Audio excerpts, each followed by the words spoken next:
সত্যিই কি তাই? মৌসুমী চট্টোপাধ্যায়ের মনে হয়েছিল এমনটাই।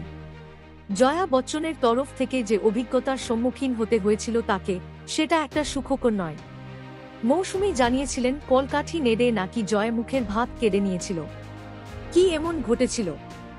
গুলজার পরিচালিত কোশিশ ছবির সেটে এই ছবিতেই অভিনয় করেছিলেন জয়া বচ্চন।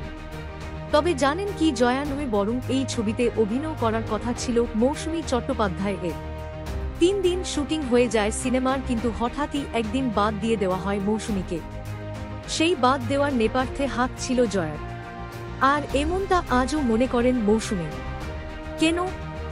মৌসুমীর দাবি 3 দিন শুটিং করেছিলেন, রোজ দেখতেন জয়ার সেক্রেটারিরা রাত অবধি গুলজারের অফিসে এসে বসে আছে।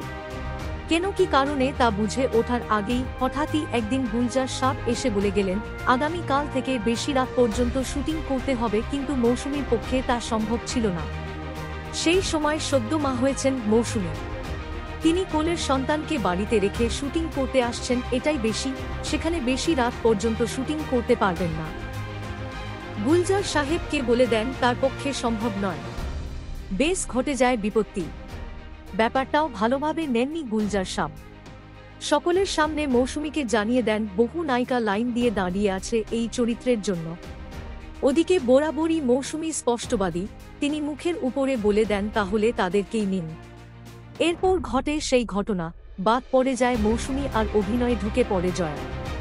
ওই ছবির জন্য জাতীয় পুরস্কার পান এবং ওদিকে শ্রেষ্ঠ চিত্রনাট্যের জন্য পুরস্কার পান গুলজার।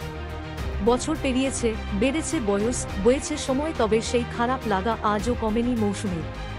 কিছুদিন আগে পাপরাজিতদের সামনেই বলেছিলেন আমি জয়ের মতো নই, ওর থেকে ভালো মানুষ। জয়া এই কথা আজও বহন করছেন। এক অদ্ভুত নীরবতা। ক্যামেরা দেখলে রেগে যান তিনি। বিতর্ক থেকে তার অবস্থান শত দূরে করে রেখেছেন। ভিডিওটা কেমন লাগলো অবশ্যই কমেন্টস করে জানাবেন এবং চ্যানেলে নতুন হলে চ্যানেলটিকে সাবস্ক্রাইব করুন।